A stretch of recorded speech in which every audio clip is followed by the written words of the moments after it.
नमः सिद्धिभ्यो नमो अरिहन्ताणं नमो सिद्धाणं नमो आयर्याणं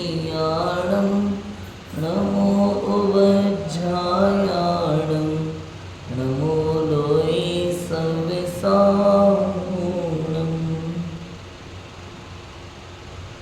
नमः श्रीवर्धमानाय निर्धूतकलिलात्मने सालोकानां त्रिलोकानां यद्विद्यादर्पणायते उत्तम क्षमा मार्दव्याजभावहे सत्य शौच संयम तप त्याग उपावहे आकिंचन ब्रह्मचर्य धर्म दश सार है चौगति दुखते टारे मुगति करतार है। दशलक्षण महापर्व हमारे चल रहे हैं। आज 9वां दिन है, उत्तम आकिंचन्य धर्म का दिन। आकिंचन्य ब्रह्मचर्य धर्म दश सार है, ये 10 धर्मों का सार है। उत्तम क्षमा मार्दव आर्जव ये भाव है। सत्य शौच संयम तप त्याग क्या है, ये उपाय है। और आकिंचन्य और ब्रह्मचर्य 10 धर्मों का सार है। सार मतलब समझें, आकिंचन्य और ब्रह्मचर्य में एक कनेक्शन है, एक प्रकार का कनेक्शन है। क्या कनेक्शन है? आकिंचन्य माने पर से नास्ति और ब्रह्मचर्य माने स्व से अस्ति। ब्रह्मचर्य का मतलब होता है ब्रह्म में ही चर्या, ब्रह्मचर्य धर्म कहलाता है। ब्रह्म में ही चर्या ब्रह्मचर्य धर्म कहलाता है। अंदर में ब्रह्म माने आत्मा, अपने आत्म स्वरूप में रमण करना, अपने आत्म स्वरूप में लीन रहना, इसका नाम ब्रह्मचर्य है। और आकिंचन्य मुझे छोड़ करके, मेरे आत्म स्वरूप को छोड़ करके संसार में कुछ भी मेरा नहीं है, इसका नाम आकिंचन्य।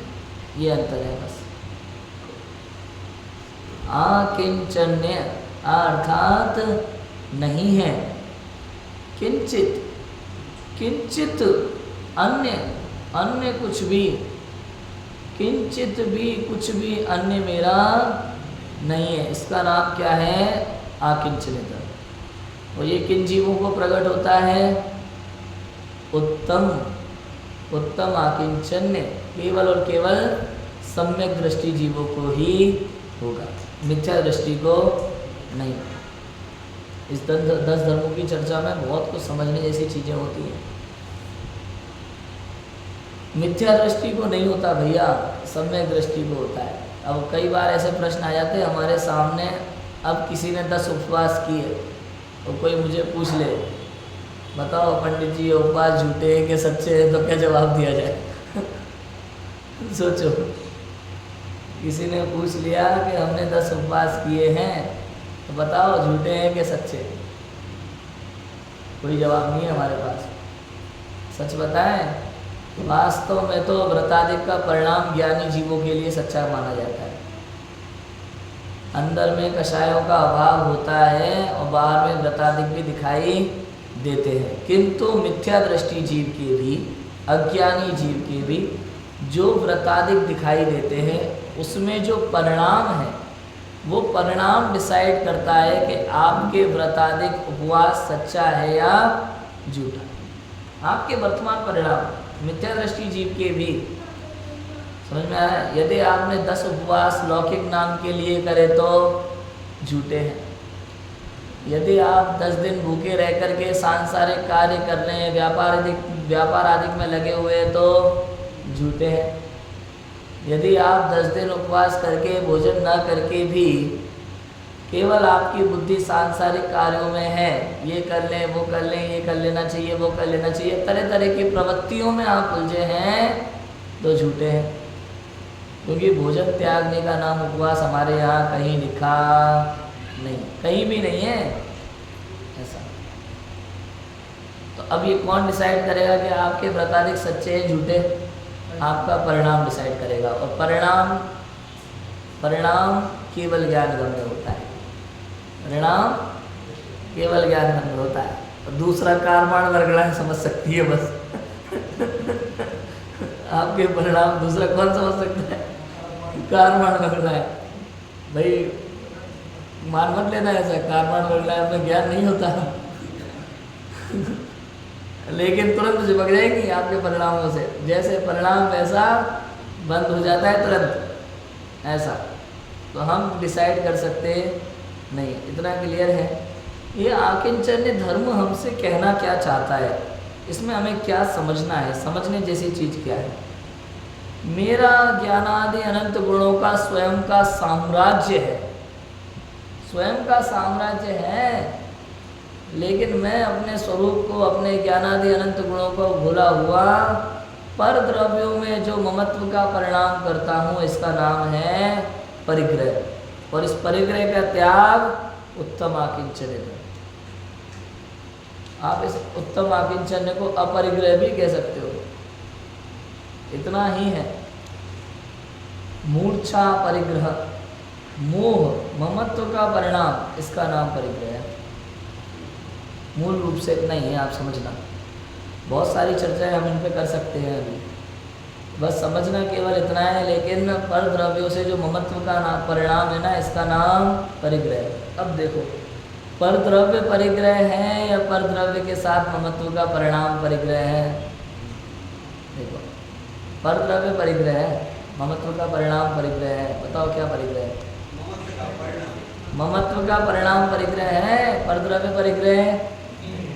अच्छा, अब हमने ममत्व का परिणाम छोड़ दिया और परिग्रह वैसा का वैसा। अब बताओ क्या करें?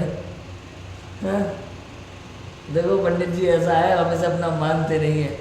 हमारे 10 बंगले हैं, लेकिन हम एक को भी अपना नहीं मानते। रजिस्ट्री हमारे नाम है, कोई कब्जा ना कर ले, इसमें पूरी दृष्टि है। हाँ? सब कुछ तो किराए से उठा दे, थोड़ा पैसा ही आ जाएगा, सारी दृष्टि है। लेकिन पंडित जी मैं अपना नहीं मानता हूँ। इसका मतलब है झूठ बोल रहा है।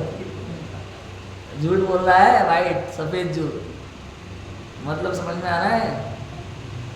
ये हमारे जीवन में होता ही रहता है। कभी कभी हमें लगता है अरे मैं तो विरक्त हूँ, विरक्त कुछ नहीं होते। आसक्ति का परिणाम कहीं ना कहीं बैठा हुआ है, पर द्रव्यों में, पर भावों में, और भावों में और पर द्रव्यों में। ये जो आसक्ति का परिणाम है, ये जो ममत्व भाव है, ये ही मैं हूँ, ऐसा जो भाव है, इसका नाम है परिग्रह। इसका नाम परिग्रह है। ये बहुत चर्चा है इस परिग्रह में। आप सोचो, विचार करने जैसी बातें। देखो, अगर कोई जीव घर में रहते हुए भी, उसका घर है, घर में रहता है, परिवार में रहता है, फिर भी उससे ममत्व उसका छूट सकता है कि नहीं छूट सकता? बताओ। घर में रहते हुए भी घर से ममत्व छूट सकता है कि नहीं छूट सकता? और ममत्व छूटने के बाद घर का छूटना आवश्यक है कि नहीं है? बताओ। मैं ममत्व की बात कर रहा हूँ अभी, केवल शब्दों पे पूरा ध्यान देना। घर से ममत्व, मकान, स्त्री पुत्र मकान, मेरा ममत्व छूटने पर इनका छूटना आवश्यक है कि नहीं है? नहीं है, आवश्यक नहीं है। देखो, आप अंदर से ममत्व छूट जाता है, दर्शन मुनि चला जाता है, अनंतनुबंधी चली जाती है, लेकिन फिर भी वो घर में रहता है। स्त्री पुत्र मकान दुकान से ममत्व का परिणाम नहीं है, देखो, लेकिन फिर भी उनके बीच में है। समस्त क्रियाएं चालू है, लेकिन अंदर में धारा बह रही है कि ये मेरे नहीं। ये अविरत सम्यक दृष्टि के सामने ऐसा हो जाता है। और आगे बढ़ जाओ थोड़ा, पंचम गुण स्थान में पहुंच जाओ। 2 कसाई चौकड़ी का अभाव जिसके हो चुका, वो घर में रहता है कि नहीं रहता? लेकिन उसका घर में अहम बुद्धि है कि नहीं है? अब देखो आप, ये थोड़ा सा समझने जैसी चीज है। और कितना सोचते हैं इन सब चीज़ों के विषय में। हमें लगता है कि भैया अगर मोह छूट गया तो घर छूट ही छूट जाएगा। ऐसा नहीं है। अंदर में जब 3 कसाय चौकड़ी के अभाव वाला परिणाम हो तो नियम से घर छूटेगा ही छूटेगा। अब देखो आप समझ में आ रहा है? चलो ठीक है, 3 कसाय चौकड़ी नहीं, अंदर में 2 कसाय चौकड़ी का अभाव हो और 10वीं प्रतिमा योग्य 9वीं प्रतिमा योग्य विशुद्धता अंदर में हो तो भी नियम से घर छूटेगा ही छूटेगा। हालांकि ये भी लिखा 10वीं प्रतिमा तक जीव घर में रह सकता है, लेकिन 11वीं प्रतिमाधारी जीव को तो नियम से घर छोड़ना ही पड़ेगा। ऐसा है, समझ में आ रहा है कि नहीं आ रहा? देखो 7वीं प्रतिमा तक तो उसको घर में ही रहने का उपदेश है, ब्रह्मचर्य हो तब तक। 7वीं प्रतिमा ब्रह्मचर्य, उसको घर में ही रहने का उपदेश है, धर्मशालाओं में रहने का नहीं है, महाराजों के साथ रहने का उपदेश नहीं है। 8वीं प्रतिमा के बाद आप कर सकते हो थोड़ा बहुत, 8वीं 9वीं 10वीं, लेकिन वो भी उसमें ऐसा है आप घर में रह सकते हो, लेकिन कहीं कहीं ये भी उपदेश होता है मुनि संघ के साथ भी आप रह सकते हो, क्योंकि 8वीं प्रतिमा से आरंभ त्याग हो जाता है उनके। अब उनको भोजन आदि नहीं बनाना, किसी भी प्रकार की आरंभ क्रिया नहीं करनी है, व्यापार तो 7वीं प्रतिमा तक व्यापार आदि कर सकता है वो।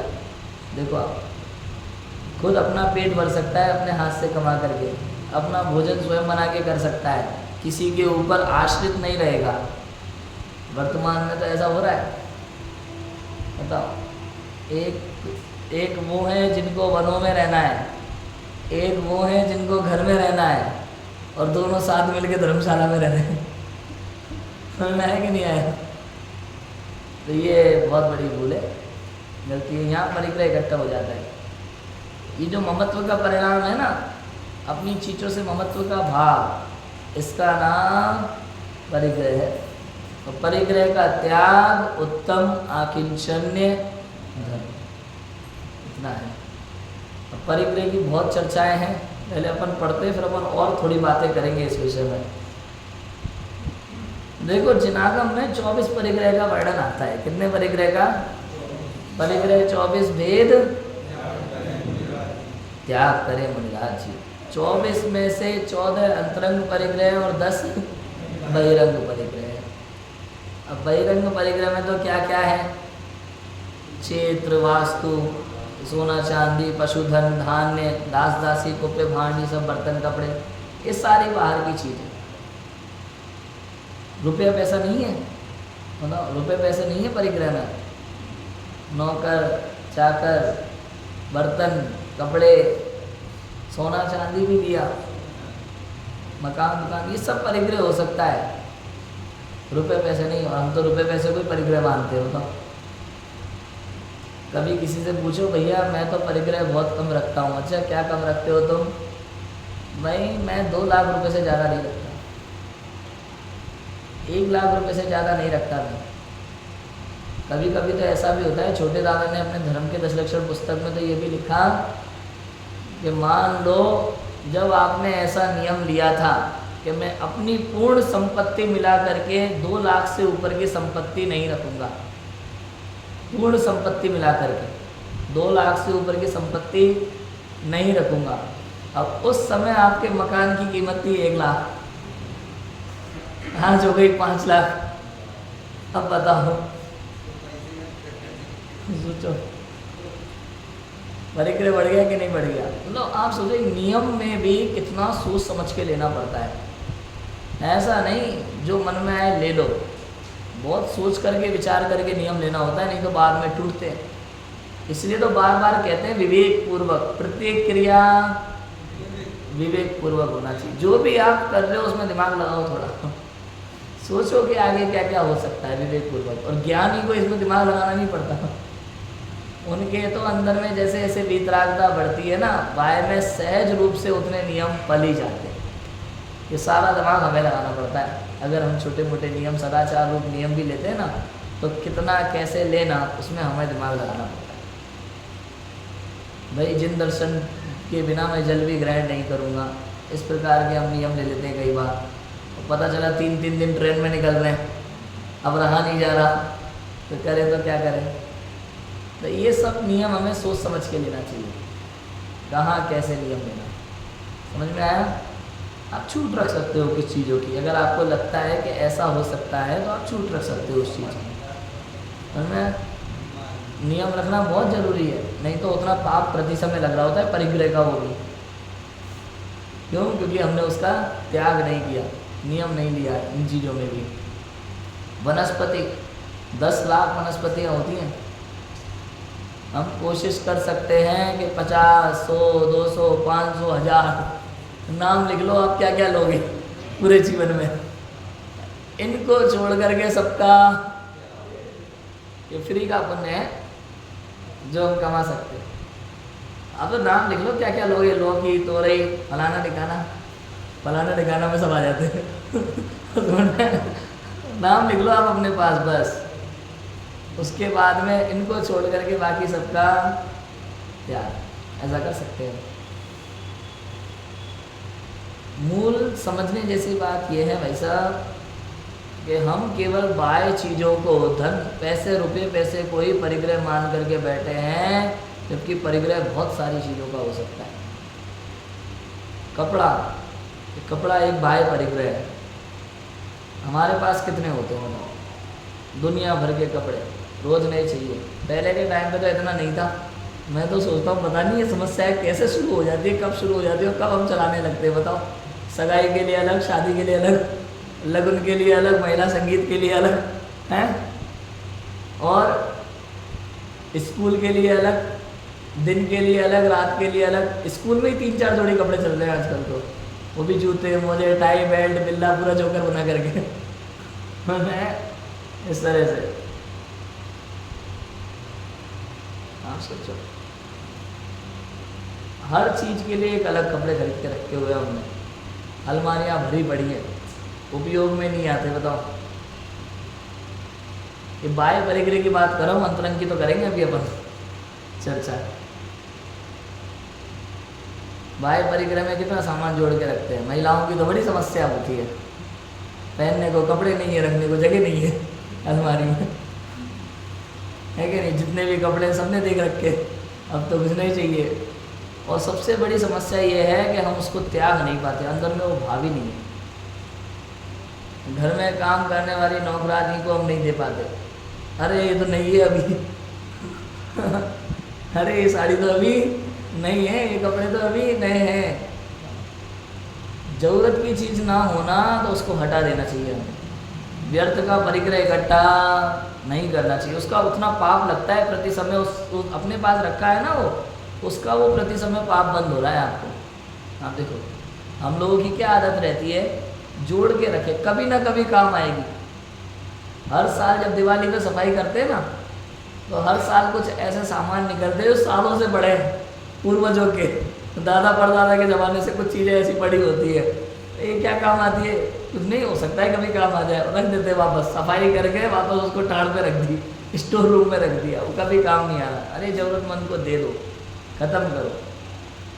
कम से कम चीज़ें, उपयोगी चीज़ें हमारे पास हो, अनुपयोगी चीज़ें सारी घर में से हटा दो। पूर्वजों की होंगी तो होंगी, हटा दो, वो चले गए, हम कहाँ उनका सामान रख संभालते फिर हैं, हटा दो। ये परिग्रह प्रति समय बंद कर रहा है कर्म का। देखो समझ में आ रहा है कि नहीं आ रहा?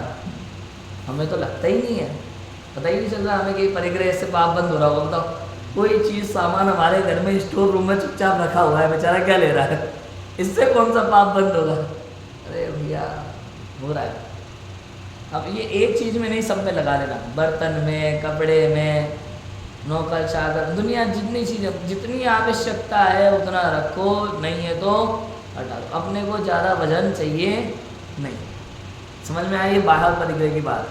सब चीज़ों में लगा लेना, जितनी जितनी चीज़ें बाहर ही सब चीज़ें आ जाएंगी इसमें। अब हमें बात करनी है अंतरंग परिग्रह की। किसकी बात करनी है? अंतरंग परिग्रह की बात करनी है। अब इसको कोई परिग्रह नहीं मानता है। पहले नंबर का परिग्रह है मिथ्यात्व। मिथ्यात्व नाम का परिग्रह। अब बताओ, मिथ्यात्व छूटे बिना अंतरंग तो छोड़ो, बाहर के 10 परिग्रह भी नहीं छूटेंगे। फिर से बोलूं, ये मिथ्यात्व के छूटे बिना अंतरंग तो छोड़ो, बाहर के 10 परिग्रह भी छूटने वाले, हम अपरिग्रही नहीं हो सकते किंचित मात्र भी, किंचित मात्र भी। कब?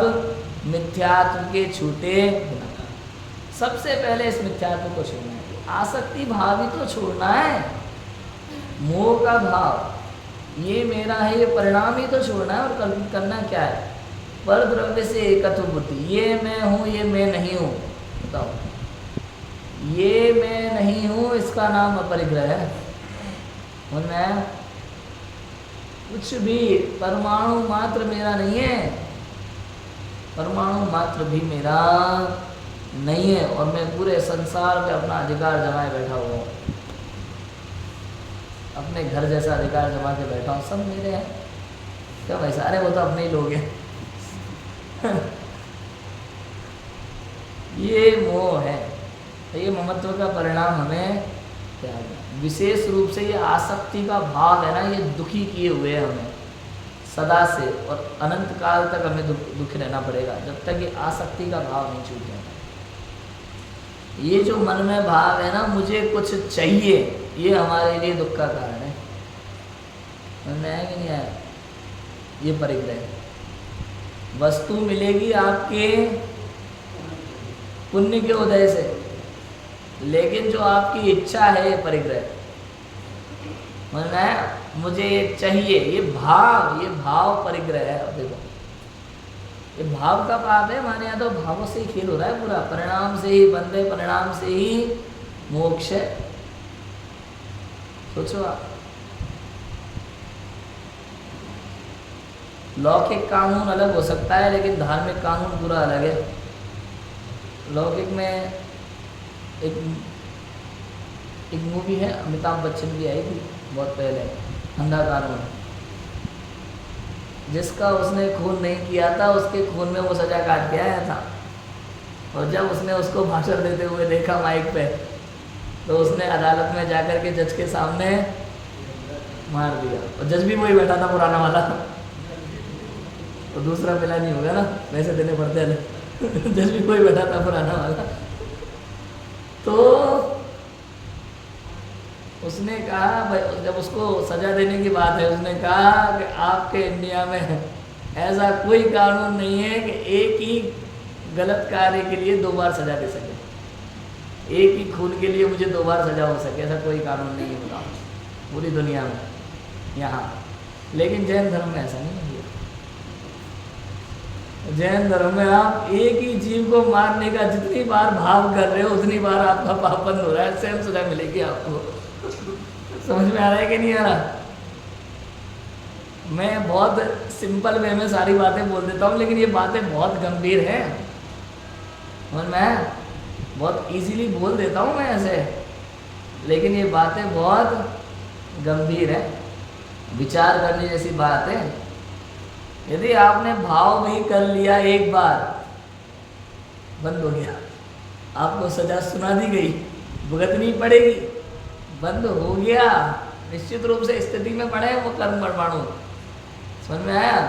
दोबारा भाव किया तो कर्माणु महिलाएं क्या सोचेंगी कि नहीं, वो तो इस वाले भाव का तो काम हो गया, अब ये वाला भाव कितनी बार करे, अब नहीं बंद रहा है, ऐसा? अरे नहीं, बताओ, दोबारा वही भाव, दोबारा वही बंद, फिर उदय। और उस परिणाम में अगर कुछ कम ज़्यादा हो तो उस अनुसार बंद, और उस अनुसार उदय। होगा ही होगा, नियम से ऐसा होगा। आप सोचो कितना अंतर पड़ गया। हम समझ पाते हैं बातें? भावों का सारा खेल है। इसलिए सबसे पहले यदि आपको समस्त परिग्रह का त्याग करना है तो क्या छोड़ने में ताकत लगानी है? मिथ्यात्व। सारी ताकत यहीं छोड़ना है। और ये ताकत कैसे लगेगी? मिथ्यात्व को पकड़ के डंडे से मारो नहीं, अपने स्वरूप में लीन हो जाओ। ये मिथ्यात्व अपने आप चला जाएगा, भाग जाएगा दूर, डर के मारे से। हमें उससे लड़ना नहीं है, हमें मिथ्यात्व से लड़ना नहीं है। ये बुद्धिमान जीवों की निशानी होती है, बिना लड़े कैसे जीते। लौकिक में भी ऐसा होता है, बुद्धिमान जीवों की ऐसी निशानी होती है, हमें लड़ना नहीं है, क्यों? हमारी ताकत है नहीं लड़ने की, लेकिन जीतना जरूर है। तो क्या करें? ताकतवर आदमी के पास जाकर बैठ जाओ खाली, सामने वाले की हिम्मत नहीं होगी तो मैं हाथ लगा देगा। ऐसे ही यदि आपको इस कर्म को हराना है, मिथ्यात्व को हराना है, तो यहाँ जिनवाणी के पास आके बैठ जाओ, तत्व ज्ञान में तत्व विचार करो, यहाँ लगाओ आप। ये मिथ्यात्व कांपने लगेगा, और जब आप तत्व विचार करते करते अपने स्वरूप का अनुभव कर लोगे तो ये मिथ्यात्व भाग जाएगा, दब जाएगा, दब जाएगा। दबा के रखेंगे फिर हम उसे। हम देखो लौकिक में कितना अच्छा लगता है छोटों को दबाना। ये वास्तव में जो मिथ्यात्व हमारे सर पे खड़ा होकर नाच रहा है ना, इसे दबाना है हमें, इसे दबा के रखो आप। क्लियर है? सबसे पहले मिथ्यात्व, मिथ्यात्व छूटे बिना कोई भी परिग्रह छूट सकता नहीं। आप लगा देना कितनी भी ताकत, उससे कोई फर्क पड़ता नहीं। ठीक है, आप परिमाण करोगे, परिमाण करोगे, मैं कह रहा हूँ आप मिथ्यात्व का कितना परिमाण करोगे बताओ। परिग्रह परिमाण होता है ना, परिग्रह परिमाण में आप मिथ्यात्व का कितना परिमाण करोगे, कितना रखना कितना छोड़ना। कषायों का कितना परिमाण करें, कितना रखें कितना छोड़ें, यहाँ परिमाण की कोई व्यवस्था नहीं है। ये सारी व्यवस्था बाह्य में है। और जब तक एकत्व बुद्धि नहीं छूटी पर द्रव्य से, तब तक बाह्य में भी तुम्हारे परिमाण का कोई मतलब होता। सच बात तो यही है, ये स्वीकार करने में बहुत ताकत लगती है भैया, इसमें बहुत क्षमता है, ताकत चाहिए बहुत ज़्यादा। हर किसी के बस की नहीं है इस बात को स्वीकार कर ले कोई। तो भैया आप तो पूरी बात उड़ा देते हो, बाहर का पूरा आचरण उड़ा दिया। हमने कुछ नहीं उड़ाया भैया, हमने बाहर का कोई आचरण नहीं उड़ाया आपका। हम बस ये कह रहे हैं कि जिसको आप समझ रहे हो कि मैंने परिग्रह का त्याग कर दिया, ये परिग्रह का त्याग नहीं है। अच्छी बात है आप कम सामान का यूज़ करते हो, अच्छी बात है आपने सब परिमाण करके रखा बाह्य परिग्रह में, लेकिन ये अपरिग्रह नहीं है। इसको परिग्रह परिमाण तब तक नहीं कहेंगे जब तक अंदर से मिथ्यात्व नहीं जाता है, जब तक राग द्वेष के भावों में कमी नहीं हो जाती। सोचो आप, राग द्वेष बड़े खतरनाक है भैया मिथ्यात्व के साथ साथ। हाँ, बाहर से सारा त्याग कर देते हैं। बाहर से भी करने के लिए ताकत चाहिए भाई, लोग बाहर से भी काम कर पाते। मैं बोल रहा हूँ ना, मैं बोल रहा हूँ एक कपड़ा अगर फ्री में किसी को देना पड़े तो हालत खराब हो जाती है। हम देखो बाहर से भी त्याग करना कोई इजी थोड़ी ना, किसी को भी कुछ देने का वास्तव में तो भाव। लेकिन हमें अगर उत्कृष्ट बनना है तो ऐसा ही होना चाहिए, सदैव हाथ हमारा ऐसे होना चाहिए, ऐसे कभी भी नहीं। भले आपके पास कितना भी हो, अगर हमारे पास बहुत कम भी है ना, जितना है हम उसमें से हाथ ऐसे रखेंगे, लेकिन ऐसे कभी नहीं रखेंगे। समझ में आएगी नहीं बात? ये उत्कृष्ट जीवन शैली है हम लोगों के लिए। जैन है भैया हम लोग। हाँ। दुनिया में ऐसा लगता है अभी तो जैनों के पास सबसे ज़्यादा परिग्रह है। पूरी दुनिया गीत गा रही है इस बात पे, जैनों के पास बहुत पैसा है, जैनों के पास बहुत पैसा है, जैनों के पास बहुत पैसा है। बताओ, पुण्य का उदय आप कह सकते हो, वर्तमान परिणाम कह सकते हो। वर्तमान परिणाम इसलिए क्योंकि जैनों में व्यसन नहीं पाए जाते उल्टे सीधे। जैनों का आचरण ऐसा होता है कि उल्टे सीधे व्यसन नहीं पाए जाते। दूसरे लोग इस पैसे को व्यसनों में बर्बाद कर देते हैं। हमारा आचरण कितना सीधा सरल है, इसलिए तो कहते हैं अब हमें ज़्यादा पैसों की ज़रूरत ही नहीं पड़ती। अब ना तो हम बाजार का कुछ खाते हैं, ना हमारे कोई ऐसे वैसे शौक है कि होटल के 5 रुपए की चाय के लिए होटल में जाके 50 रुपये दे करके आए, 500 रुपये दे करके आए, 800 रुपये दे करके आए। बहुत सारी चीज़ें ऐसी हमारे किसी तरह के कोई शौक ही नहीं है। घर में बैठ करके शुद्ध दाल रोटी खा रहे हैं, मज़े कर रहे हैं जीवन में। हमें ज़्यादा पैसों की आवश्यकता है ही नहीं। और जिनके पास पुण्य की वजह से आ गया, वो खर्च कहाँ करें, तो पड़ा रहता है। ज़्यादा हो तो धार्मिक कार्यों में लगा देते हैं। मन में ऐसा होता है। लेकिन मूल ये है कि आपका आसक्ति भाव कम हुआ कि नहीं हुआ, ये है बात। यदि आप मंदिर में भी दान देते हो, यदि आप नाम के लिए दान देते हो, तो वो दान नहीं मान है। और मान क्या है? मान क्या है? परिग्रह। आज तो आकिंचन धर्म है ना, आज अपन को मान को कषाय नहीं बोलेंगे, आज हम मान को परिग्रह बोलेंगे। अंतरंग परिग्रह मान तीसरे नंबर का है। मिथ्यात्व के बाद है दूसरे नंबर का परिग्रह क्रोध। क्रोध, अब क्रोध के अभाव में क्षमा होता है, मान के अभाव में मार्दव होता है, माया के अभाव में आर्जव होता है, लेकिन ये परिग्रह के लिए सबका अभाव चाहिए, सबको एक साथ खड़ा कर दिया ला करके। इसलिए परिग्रह आकिंचन्य को सबसे बड़ा धर्म कहा जाता है। आकिंचन्य ब्रह्मचर्य इसलिए धर्म 10 सार है 10 स्तंभों का। क्रोध परिग्रह लगता है कि नहीं लगता आपको? बस कितना क्रोध रख लें भैया, देखो पंडित जी फालतू क्रोध नहीं करेंगे, लेकिन अपना काम निकलवाने के लिए बच्चों पे क्रोध करना पड़ता है, नौकर पे करना पड़ता है, एम्प्लॉय पे करना पड़ता है, इतना तो करना पड़ता है क्रोध। अगर आप क्रोध में परिमाण करने का सोच रहे हो तो आप पहले स्थानवर्ती मिथ्या दृष्टि जीव, क्योंकि इसमें इस तरह का परिमाण होता नहीं। अब देखो कितना क्रोध रख लें, लगता ही नहीं हमें कि क्रोध एक परिग्रह है, ये पाप है। 5 पापों में सबसे बड़ा पाप बताओ, लोग को पाप का बाप का, वो भी परिग्रह है। ये सब परिग्रह में आ रहा है। गुस्सा करते समय लगता है हमें कि ये परिग्रह रख रहे हो, इसका परिमाण करते हैं? बताओ, कपड़ों का कर लिया, बर्तन का कर लिया, घर का कर लिया, पैसे का कर लिया, क्रोध का परिमाण किया कि नहीं किया? अभी तो बहुत हालत खराब है इस क्रोध को लेकर के, गुस्से को लेकर के। जिसको देखो वो अपने आप में फूल के बैठा हुआ है, बात करने से डर लगता है कि इसे क्या पता मेरे ऊपर चढ़ जाए। सच बात बता रहा हूँ मैं। आज के समय में लोगों को एक दूसरे से बात करने में भी भय लगता है, क्या पता क्या सुना दे सामने वाला, किस मूड में बैठा हुआ है। इसलिए तो मौन रहो, इससे अच्छा तो। ये क्रोध बहुत बेकार चीज़ है, जितना हो सके हमें इससे बचना चाहिए। प्रेम भाव हो सब चीज़ों से। मान परिग्रह है, मान कषाय परिग्रह, अहंकार परिग्रह। अब ये परिग्रह किसको लगता होगा बताओ? बाहर में जो भी दिखता है, पैसा, बंगला, गाड़ी, ये सब तो परिग्रह समझ में आता है। ये मिथ्यात्व, क्रोध, मान, माया, लोभ, ये किस किस को परिग्रह लगते हैं? सोचो आप, कभी विचार करते हैं हम इस विषय का?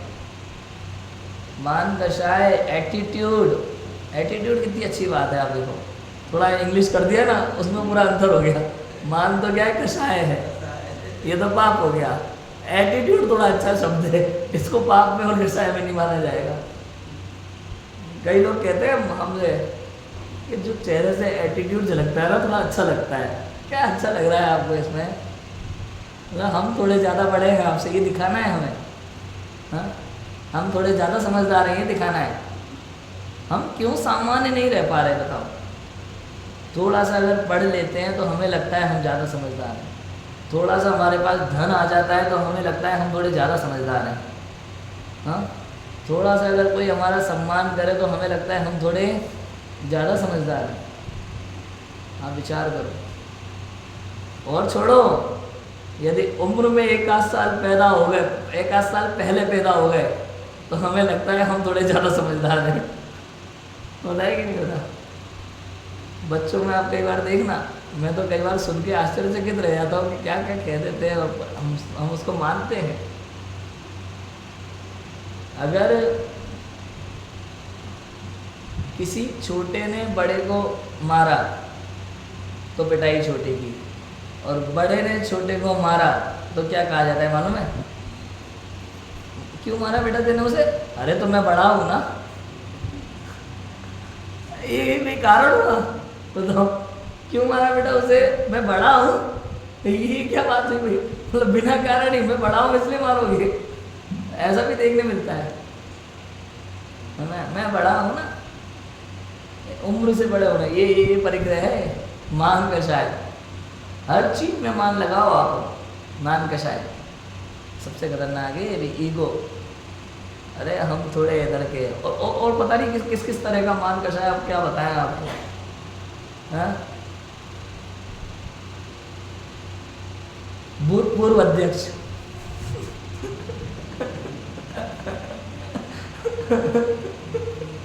बताओ आप, गाड़ी के पीछे प्लेट लगी होती है, भूतपूर्व अध्यक्ष। आपको समाज ने नकार दिया, लेकिन फिर भी बने बैठे हुए हैं अपने अंदर में। आप जरा विचार करो इन बातों का। ये मान कषाय बड़ी खतरनाक है, ये परिग्रह है। बताओ, अध्यक्ष ना होते हुए भी वो अध्यक्ष पद का भार लेकर के मन में बैठा हुआ है, ये परिग्रह है मैं। और जो अध्यक्ष पद पे रह करके भी उसके प्रति अनासक्त है, स्वाध्याय और तत्व चिंतन में अपने उपयोग को रमाता है, आवश्यकता अनुसार अपनी जिम्मेदारी पूरी करता है, वो फिर भी उसके वो मान कषाय रूप उतना परिग्रह नहीं है। मतलब मिथ्यात्व गुण स्थान में परिग्रह तो है ही, लेकिन आप परिणामों में अंतर समझना है यहाँ पे। बस यहाँ का सारा आकलन परिणामों से हो रहा है। जब हम कह रहे हैं ना कि भाई इस जीव को क्रोध आ रहा है तो इसको परिग्रह, इसको नहीं आ रहा है तो नहीं, नहीं भाई साहब, पहले गुण स्थान में सबको है, ठीक है, रखे हुए बैठा है, उपयोग करे ना करे, है ना, लेकिन है, लेकिन वहाँ परिणामों में अंतर है दोनों का। तीव्र कषाय मंद कषाय रूप परिणाम समझ लेना है, इसका अंतर होता है। मान कषाय क्लियर है। अब दो चार चीज़ें तो मैंने बता दी, लगाते रहना आप दुनिया पूरी में, कहाँ कहाँ हम किस किस चीज़ का अहंकार लेकर के बैठे हुए होते हैं, और जबकि उसकी कोई ज़रूरत ही नहीं है। विचार कर लेना, आपसे श्रेष्ठ कोई ना कोई बैठा हुआ है, कोई ना कोई बैठा हुआ है। जब तक आप सिद्ध नहीं हो जाते, अरहंत नहीं हो जाते, तब तक मान कषाय। किस बात की मान कषाय भैया? ज्ञान का मद। हाँ, आपसे बड़े बड़े ज्ञानी बैठे हैं, केवल ज्ञानी बैठे हुए हैं, आप फालतू में जरा जरा से ज्ञान का मत कर रहे हो। हाँ, रूप का मत। तीर्थंकरों जैसा रूप होता है किसी का? फिर भी कितना अहंकार है हमें हर चीज़ का, बताओ। रूप का मत।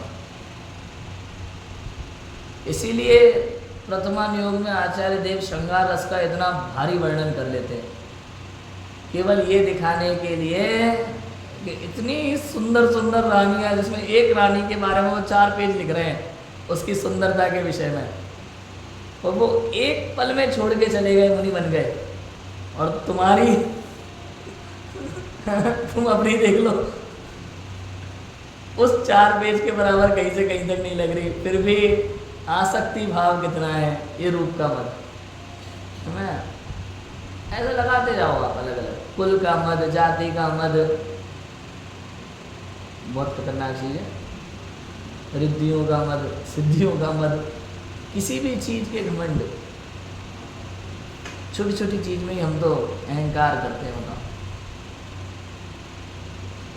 ये मान कषाय, ये परिग्रह है। अब देखो, धन परिग्रह नहीं है, लेकिन धन का मान परिग्रह है। धन को तो बाह्य परिग्रह में लिया, लेकिन जिसको मान छूट गया ना, तो वो बाह्य परिग्रह तो छूट ही जाएगा, उसकी कोई वैल्यू नहीं है। ये कह रहे हैं, बात समझ में आ रही है कि नहीं आ रही? कई जीव ऐसे भी होते हैं, कई तो ऐसे होते हैं कि खूब सारा पैसा है तो पिता की कमाई पे ऐश कर रहा है पूरी दुनिया में, और कुछ ऐसे भी होते हैं कि पिता भले पैसे वाला हो, लेकिन वो कहता है नहीं, मुझे पिता की कमाई चाहिए ही नहीं। अगर मेरे पिता ज़मीन से उठ कर के आसमान छू सकते तो मैं कौन सा कहूँ, मैं भी कर सकता हूँ। समझ में आया कि मतलब उसे उस धन का मद नहीं, बिल्कुल भी नहीं। ऐसे लोग भी होते हैं, सदाचारी लोग भी होते हैं।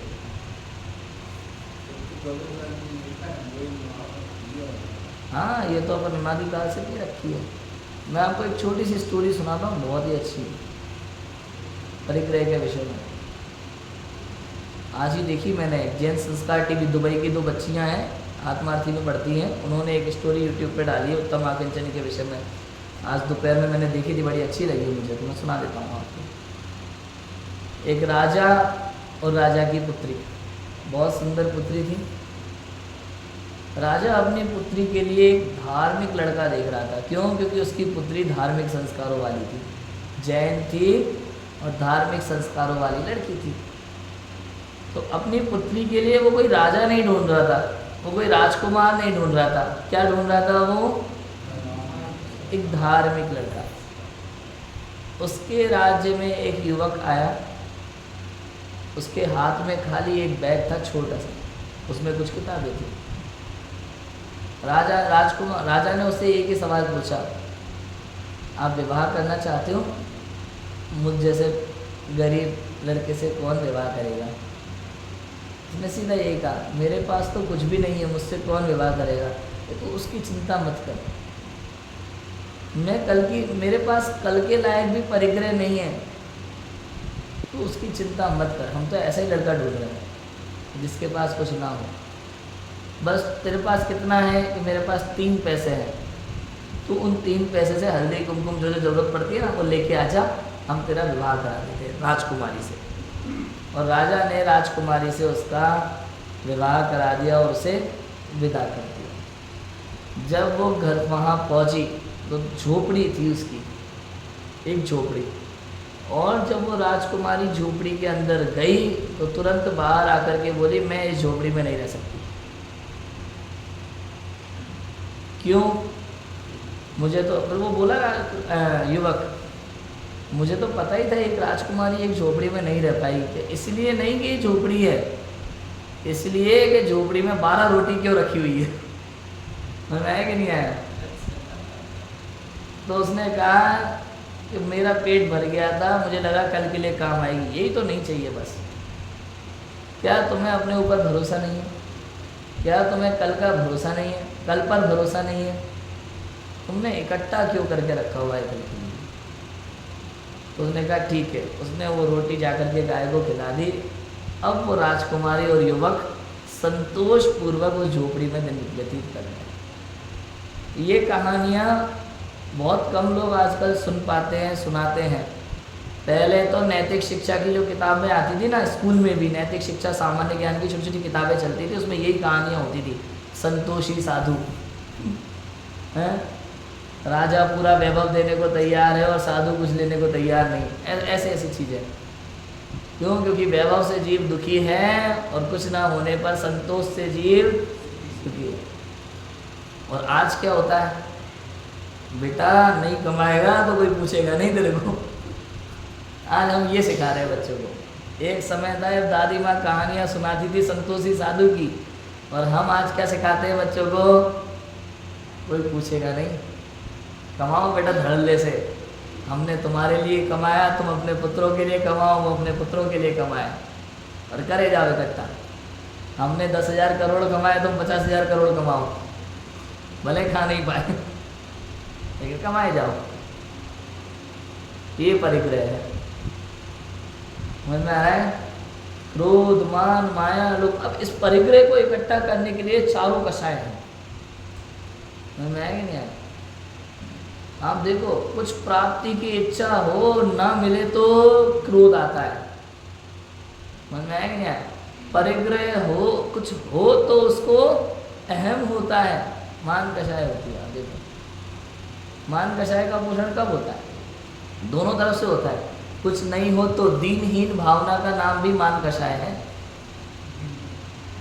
मेरे पास कुछ नहीं है, मैं तो बेचारा हूँ, अकेला हूँ, मेरे पास कुछ नहीं, ऐसे दीनहीन भावना है ना, रोने वाली भावना, इसका नाम भी मान कषाय है।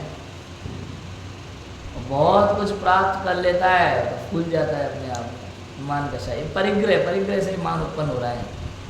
किसी भी चीज़ का परिग्रह हो सकता है, उसके प्रति यदि आसक्ति का भाव है तो वहाँ मान कषाय उत्पन्न हो जाती है। माया कषाय, प्राप्त करने के लिए दुनिया भर का छल करता है। लोभ कषाय, लोभ, प्राप्ति, लालच, पाने की लालसा, ये ऑलरेडी परिग्रह। भले तुम्हें मिले नहीं मिले ये पुण्य का उदय, लेकिन ये जो पाने की लालसा है इसका नाम परिग्रह है। और बहुआरंभ बहु परिग्रह के फल में ये जीव नरक जाने वाला है। भाई सोच लेना, जिनको बड़ा बनने की इच्छा है, बड़ा बनने की इच्छा है मतलब आयु में नहीं, धनादिक में, नाम में, पद में, प्रतिष्ठा में, पोस्ट में, जिनको बड़ा बनने की इच्छा है, बन पाओ नहीं बन पाओ, पुण्य का उदय।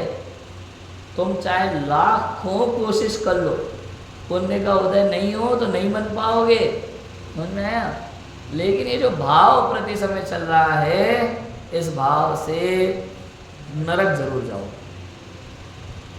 मैं इसलिए अंदर में संतोष होना बहुत आवश्यक है। 4 कषाय, अब 9 कषाय, अल्प कषाय, ईशत, हास्य, रति, अरति, शोक, भय, जुगुप्सा, स्त्री वेद, पुरुष वेद, नपुंसक वेद। पहले तो बाह्य परिग्रह में भी रुपये पैसे के अलावा कुछ परिग्रह नहीं लग रहा था। अंतरंग परिग्रह, मिथ्यात्व, इसको कौन परिग्रह माने? कषायों को कौन परिग्रह माने? और उसके बाद बात आ जाती है हंसने की। हंसना कहाँ से परिग्रह हो गया भाई? ये हंसना बात है। हम तो कहते हैं भाई हंसते रहा करो, अच्छे लगते हो। क्यों भाई साहब? संजीव जी भाई साहब, चेहरे पे हमेशा मुस्कान है तो हम अच्छे लगते हैं। ये हंसना परिग्रह है। कोई यदि कहे ना, अरे वो मुनिराज कितने अच्छे यार, हमेशा मुस्कुराते हैं, अपमान कर रहा है मुनिराज का। अब बताओ, अब सोचो, कोई कहता ना, अरे वो तो बहुत हंसमुख मुनिराज है, अपमान कर रहा है। क्यों? क्योंकि परिग्रह 24 वेद त्याग करें मुनिराज जी, और हास्य क्या है? परिग्रह। हाँ। लोगों को हंसमुख मूर्ति चाहिए भगवान की, हाँ? जबकि वो 24 परिग्रह रहे थे, हास्य से पूर्णता रहे थे। समता भाव झलकना चाहिए दिगंबर मुनिराज के चेहरे से और जिन प्रतिमा से, दोनों से समता भाव झलकना चाहिए, वैराग्य झलकना चाहिए, हास्य नहीं, हंसना नहीं। हास्य तो कषाय है, पाप है। हम खूब खिलखिलाकर हंस रहे, मजे से मजाक कर रहे, मस्ती कर रहे, हमें लगता ही नहीं कि हम पाप कर रहे हैं। बताओ, लगता ही नहीं है। अब बताओ, आप हंसना त्याग सकते हो? सोचो, हंसना त्याग सकते हो आप? रोना आप त्याग सकते हो? शोक, दुखी होना कैसे छोड़ोगे बताओ? सच कहें तो हमारे बस की बात नहीं है, हमारे बस की बात नहीं है। बताओ, मिथ्यात्व तो छोड़ना हमारे बस की बात है कि नहीं? बाह्य परिग्रह में तो आप नियम ले लेते हो, अंतरंग में आप मिथ्यात्व छोड़ सकते हो कि नहीं? क्रोधाधिक छोड़ सकते हो कि नहीं? हाथ से हंसना रोना ये छोड़ सकते हो कि नहीं? सच कहें तो ताकत नहीं है मेरी। तो क्या होगा भाई? मैं पर से भिन्न अपने चैतन्य परमात्मा का अनुभव करूँगा और ये स्वयं मुझसे दूर होते चले जाएंगे। मुझे किसी को त्यागना छोड़ना नहीं है। अब देखो आप, कितनी गजब की बात है। व्रत करने का मतलब क्या? उपवास करने का मतलब क्या? भोजन का त्याग या भोजन के प्रति आसक्ति भाव का त्याग? आसक्ति भाव का त्याग होता है। देखो आप विचार करो, ये बहुत मेहनत है इन चीज़ों में, ऐसे थोड़ी हो जाता है। कई बार ऐसा होता है 10 दिन के उपवास कर लिए, 4 लोग बैठ करके लौकी घिस रहे हैं शरीर में। मैंने बचपन में देखा था ये सब चीज़ें, उस समय समझ में नहीं आता था कुछ भी, लेकिन अभी सब समझ में आता है। वो भी एक तरह का आहार है, लेपाहार बोलते हैं। अगर आपने त्याग किया है, व्रत उपवास जैसी चीज़ें नियम हैं, तो आप बाम नहीं लगा सकते, नहीं है। आप शरीर पे कुछ लिपा पोती नहीं कर सकते, मेहंदी नहीं लगा सकते। लोग मेहंदी लगाते हैं, उपवास है ना, अनंत चतुर्दशी वगैरह पे भी मेहंदी लगा लेते हैं, मेहंदी नहीं लगा सकता। अब देखो कितनी सारी चीज़ें हैं ऐसी जो समझने जैसी है। बाह्य परिग्रह में अंतरंग की बात, अंतरंग तो आप छोड़ ही नहीं सकते हो। अपने स्वरूप में लीन हो तो स्वयं छूटेगा, और जिसको मिथ्यात्व छोड़ने की भावना हो उसको मिथ्यात्व नहीं छूटता। अब बताओ, दोनों तरह से बात कर लो। कई बार हम बोलते, ये तो हम बोलते हैं कि जिसको सम्यक दर्शन की प्राप्ति की इच्छा हो उसको सम्यक दर्शन नहीं होता, जिसको केवल ज्ञान करने की इच्छा हो उसको केवल ज्ञान नहीं होता। ये तो हम बोलते हैं कई बार। अब ये लाइन सोचो जरा इस बारे में, जिसको मिथ्यात्व छोड़ने की इच्छा हो उसको मिथ्यात्व नहीं छूटता। ये लाइनों में मेहनत है थोड़ी कम। हाँ, शतावश्यक बहुत कम लोग पाल पाते हैं। अब ये सब भी परिणामों के अनुसार होता है। शतावश्यक भी ऐसे ही नहीं पल जाते, इसमें भी मेहनत चाहिए, परिणाम चाहिए उस जाति के उत्कृष्ट। वर्तमान में हम लोगों के भी इतने उत्कृष्ट परिणाम नहीं है वास्तव में देखा जाए। क्यों? क्योंकि हमारी चर्या इतनी उत्कृष्ट नहीं हो पा रही। सच कहें, हम जितना स्वाध्याय कर रहे हैं ना, पढ़ रहे हैं, समझ रहे हैं, तत्व विचार हो रहा है, परिणाम भी निर्मल हो रहे हैं, लेकिन अभी तक उतने उत्कृष्ट परिणाम नहीं हुए कि बाहर में हमारे वो उत्कृष्ट चर्या दिखाई दे। सामान्य श्रावक जैसी चर्या हमारे जीवन में अगर नहीं है तो मतलब उतने उत्कृष्ट परिणाम हमारे। लेकिन इसका मतलब ये नहीं है कि जिनके सामान्य श्रावक बराबर चर्या दिख रही है तो उसके उत्कृष्ट परिणाम होंगे अंदर में। ये भी लगा लेना, दोनों तरफ से समझना। ऐसा भी नहीं है कि जिसके बाय में खूब उत्कृष्ट चर्या दिखाई दे रही हो तो उसके परिणाम उतने उत्कृष्ट होंगे, नहीं है ऐसा। लेकिन हाँ, यदि बाय में हमारे उस जाति की चर्या नहीं है तो अंदर में हमारे उस लेवल के परिणाम नियम से नहीं है। ये थोड़ा समझने जैसी चीज़ें हैं, ठीक है। हास्य कषाय है हंसना, भूमिका अनुसार छूटता है भैया। कल से आपको नहीं, मैं आज से हंसूंगा नहीं, और किसी ने कोई जोक सुनाया या कोई घटना देख ली और हंसी आ जाए, कल से टेप लगा लेंगे मुंह पे, देखे कैसे आती है हंसी। तो ऐसा नहीं होगा। सूरदास की तरह आँख नहीं फोड़ना है, अंदर से विकार जाना चाहिए। सूरदास की तरह, सूरदास की घटना प्रसिद्ध है ना, बुरे भाव आते थे देख करके तो उसने अपनी आंखें फोड़ ली। अब बताओ, लेकिन अंदर में वही चल रहा है। आंखें फोड़ने से विकार थोड़ी खत्म हो जाता है, अंदर से विकार खत्म होना चाहिए, आंखें फोड़ने की जरूरत नहीं। ये क्या है? हास्य, रति, अरति, शोक, भय, डर आपको परिग्रह लगता है? जुगुप्सा, ग्लानि का भाव, स्त्री वेद, पुरुष वेद, नपुंसक वेद, ये परिग्रह है। बताओ, ये वेद भी क्या है? परिग्रह। भाव वेद होते हैं, स्त्री वेद, पुरुष वेद, नपुंसक वेद। ये वेद क्या है? ये परिग्रह है। भाव में भी यदि इस तरह का वेद होता है, इसकी परिभाषाएं हैं। स्त्री वेद, पुरुष वेद, नपुंसक वेद, जो भाव वेद होते हैं ना, द्रव्य वेद तो पता ही है हम सबको। भाव में भी होता है, जब किसी पुरुष के स्त्री के साथ, पुरुष के साथ रमण करने की इच्छा हो तो उसके उस समय भाव स्त्री वेद होता है। दोनों के साथ इच्छा हो तो नपुंसक वेद भी है। इसलिए इसकी पूरी परिभाषाएं हैं अलग। लेकिन मैं इन 24 परिग्रहों से रहित तो हो सकूं, उसके लिए मैं क्या करूं बताओ। दिगंबर मुनिराज तो 24 परिग्रह रहित है। अरहंत सिद्ध पंच परमेष्ठी हमारे 24 परिग्रह रहित हैं। पंचम गुण स्थानवर्ती श्रावक आंशिक परिग्रह रहित है। लेकिन मैं क्या करूं, समस्या यहाँ है। मुझे यदि परिग्रह रहित होना है तो मुझे क्या करना है? आज से ही मैं घर में से आधा सामान दान कर दूंगा। भाई वो तुम्हारी इच्छा है, करो ना करो। लेकिन मैं ये कह रहा हूँ कि ये परिग्रह त्याग का सही उपाय नहीं है। परिग्रह त्याग का सही उपाय है अपने स्वरूप का विचार करो। तत्व विचार होगा, तत्व निर्णय होगा। और तत्व विचार करने के लिए क्या करना पड़ेगा? गहन स्वाध्याय। स्वाध्याय के बिना तत्व विचार नहीं हो पाता। अब कहोगे शेर को कैसे हो गया? उसने कौन सा स्वाध्याय किया था और कौन सा शास्त्र लेके बैठा था समय साथ? भैया शेर के जीवन में जो हुआ था, आप शेर को छोड़ दो, आप अपनी बात करो अभी। हाँ, काल लब्धि, भवितव्यता, निमित्त सब मिल गए, पुरुषार्थ जग गया।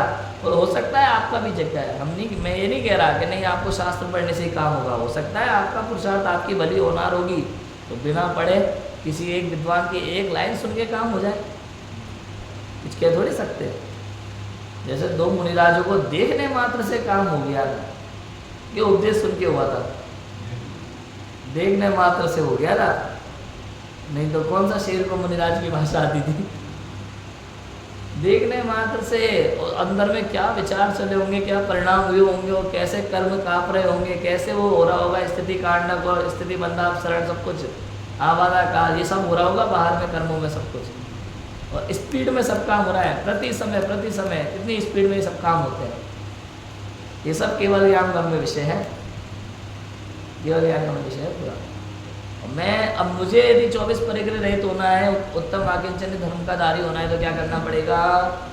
केवल और केवल स्वाध्याय, तत्व विचार, तत्व निर्णय, अनुभव अपने आप होगा। समझ में आया? आज से ही हमें ये ध्यान रखना है, हमें स्वाध्याय और तत्व विचार करना है और पर द्रव्यों के प्रति जितना हो आसक्ति भाव को घटाते जाना है, कम करते जाना है। हमें किसी भी प्राप्ति, किसी भी चीज़ की प्राप्ति की इच्छा मन में नहीं होना चाहिए। ऐसा भाव नहीं कि मेरे को इसके बिना चलेगा नहीं, ऐसा भाव मन में होना नहीं चाहिए। यही हमारे लिए सबसे बड़ी बात है। हम सभी जीव संपूर्ण परिग्रह का त्याग करके उत्तम अकिंचन धर्म के धारी बने, ऐसी मंगल भावना से उनकी बात करूँगा। ओम नमः शिवाय।